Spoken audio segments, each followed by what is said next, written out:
आणि आता बुलेटिनमध्ये breaking news आपण पाहूयात. 2008च्या मालेगाव बॉम्बस्फोटाचा आज निकाल येणार आहे. 17 वर्षांनंतर हा निकाल लागतोय. आरोपी प्रज्ञासिंह ठाकूरसह सर्व आरोपी आता कोर्टामध्ये पोहोचलेले आहेत. हे आरोपी कोर्टामध्ये दाखल झाले, तर त्यामुळे आता कोर्ट नेमकं काय निकाल देतं हे पाहणं तितकंच महत्त्वाचं आहे. तर आताची या प्रकरणातली सगळ्यात महत्त्वाची आणि मोठी ब्रेकिंग न्यूज आणि अपडेट आपण पाहतोय. या प्रकरणातील सगळे आरोपी आता कोर्टामध्ये पोहोचलेले आहेत आणि या पुढच्या काही मिनिटांमध्ये आता कोर्टाचं कामकाज देखील सुरू होणार आहे. त्यामुळे कोर्ट नेमकं काय निकाल देतं याकडे सर्वांचं लक्ष लागलेलं आहे. साध्वी प्रज्ञासिंह ठाकूर देखील कोर्टामध्ये दाखल झाल्या. लेफ्टनंट कर्नल पुरोहित देखील आता कोर्टामध्ये दाखल झालेले आहेत. 17 वर्षांनंतर या संपूर्ण प्रकरणाचा निकाल येतोय. संपूर्ण देशाचं लक्ष आजच्या या सुनावणीकडे, आजच्या कोर्टाच्या निकालाकडे लागलेलं आहे. आपल्या प्रतिनिधी भाग्यश्री प्रधान आचार्य आपल्यासोबत जोडल्या जातात. त्यांच्याकडनं सध्याचे ताजे अपडेट आपण घेऊया. भाग्यश्री, आपण जर पाहिलं तर सगळे आरोपी आता कोर्टाच्या परिसरामध्ये पोहोचलेले आहेत आणि पुढच्या काही वेळामध्ये कोर्टाच्या कामकाजाला देखील सुरुवात होते. सध्याचे ताजे अपडेट नेमके काय देशील? नक्कीच विशाल, जे आरोपी आहेत, उपाध्याय असतील, प्रज्ञासिंह ठाकूर असतील, त्याचबरोबर पुरोहित असतील, कुलकर्णी असतील, हे सगळे आरोपी जे आहेत ते आता कोर्टात पोहोचलेले आहेत. खरं तर सकाळपासूनच मोठा बंदोबस्त इथे लावण्यात आलेला होता. 2008 मध्ये मालेगाव इथे बॉम्बस्फोट झालेला होता. जवळपास 6 जण मृत्युमुखी पडले होते, 101 जण जखमी झाले होते. सुरुवातीला हा जो तपास आहे हा ATS कडे देण्यात आला, मग तो NIA कडे वळवण्यात आला आणि ह्या सगळ्यामध्ये आपण जर बघितलं असेल तर हे प्रकार जे आहे त्याचा तपास करण्यात आला. मकोका लावण्यात आला होता आरोपींवर. तो मकोका देखील NIA ने काढून टाकलेला होता. आणि विशेष म्हणजे यामध्ये सगळ्यात महत्त्वाची गोष्ट सांगण्यासारखी की NIA चा जेव्हा PP होते, रोहिणी सालियन नाव होतं त्यांचं, त्यांनी स्वतः सांगितलेलं होतं NIA ना की आमच्यावर खूप मोठा दबाव आणला जातोय आणि हा दबावामुळे मी काही बोलू शकत नाही, अशा पद्धतीचं वक्तव्य देखील PP ज्या होत्या रोहिणी सालियन यांनी केलेलं पाहायला मिळालं होतं. मात्र या सगळ्यानंतर आज काय रिझल्ट येतो हे बघणं महत्त्वाचं आहे. कारण जे RDX होते, जे सापडले होते, ते देखील खोटे सापडले होते असं आरोपीचे वकील वारंवार सांगत होते. जे नार्कोटेक्स करण्यासाठी आरोपींना सांगण्यात आलेलं होतं, मात्र त्यालाही आरोपींनी नकार दिला होता. त्याच्यासाठी ते उच्च न्यायालयात देखील गेलेले होते. आणि त्याच्यामध्ये हेमंत करकरे यांनी ATS चा तपास केलेला होता, जे 26/11च्या दहशतवादी हल्ल्यामध्ये मारले गेले होते.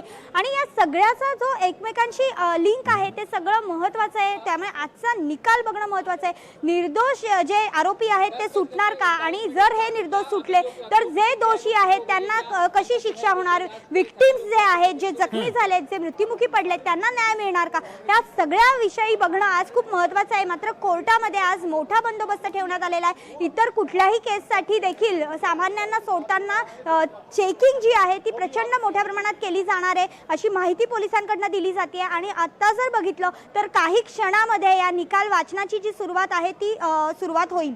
विशाल, ठीक आहे भाग्यश्री, अत्यंत महत्त्वाचे अपडेट या बातमीच्या संदर्भातले तू पोहोचवलेले आहे. तुर्तास धन्यवाद. 29 सितंबर 2008 को हुई और ये पूरा केस शुरुआत में CJI कोर्ट नासिक में चलता रहा, चीफ जुडिशियल मजिस्ट्रेट के कोर्ट में चलता रहा. मकोका वगैरह नहीं लगा था, इसलिए CJI के कोर्ट में चलता रहा.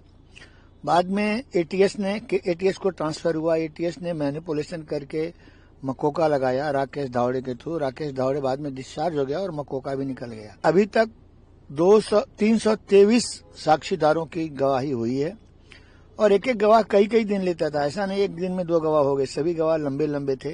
काफी लंबा चौड़ा रिकॉर्ड है. और मटेरियल विटनेसेस अपने जो अभी माननीय लोहाटी साहब हैं उनके सामने हुए हैं. बड़े अच्छे जज हैं और समझदार जज हैं और हमें पूरा विश्वास है कि जितने भी आरोपी हैं वो सभी को न्याय मिलेगा और सत्य की जीत होगी. मालेगांव बमकांड के मामले का फैसला 17 वर्षों की प्रतीक्षा के बाद आज माननीय न्यायालय की ओर से सुनाया जाएगा.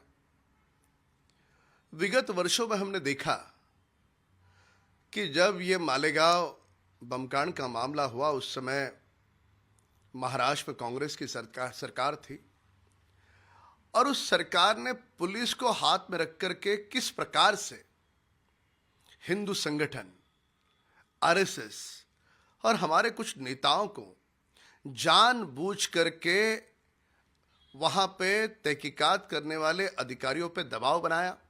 हमारी साध्वी है, जिन्होंने देश की सेवा की, मेजर है, उनको किस प्रकार से इसमें जानबूझ करके जबरन फंसाया गया, ये भी समूचे देश ने देखा है।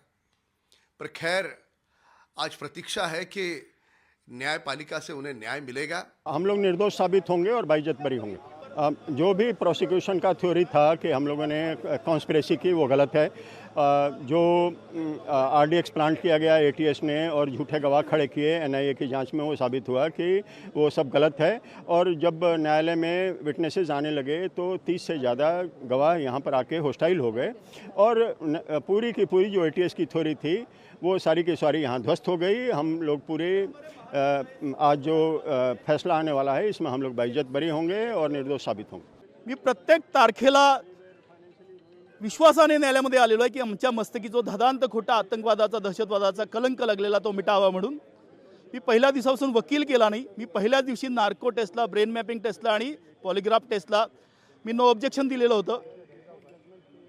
मी कुठल्याही परिस्थितीमध्ये पुण्यावरून इच अँड एव्हरी डेटला आलेलो आहे। एक क्षण मी उशिरा या न्यायालयामध्ये कधी पोहोचलेलो नाही आहे।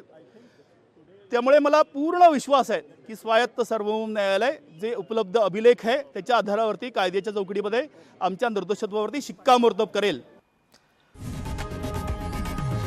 लोकशाही मराठी ऐका, पहा, जागरूक रहा।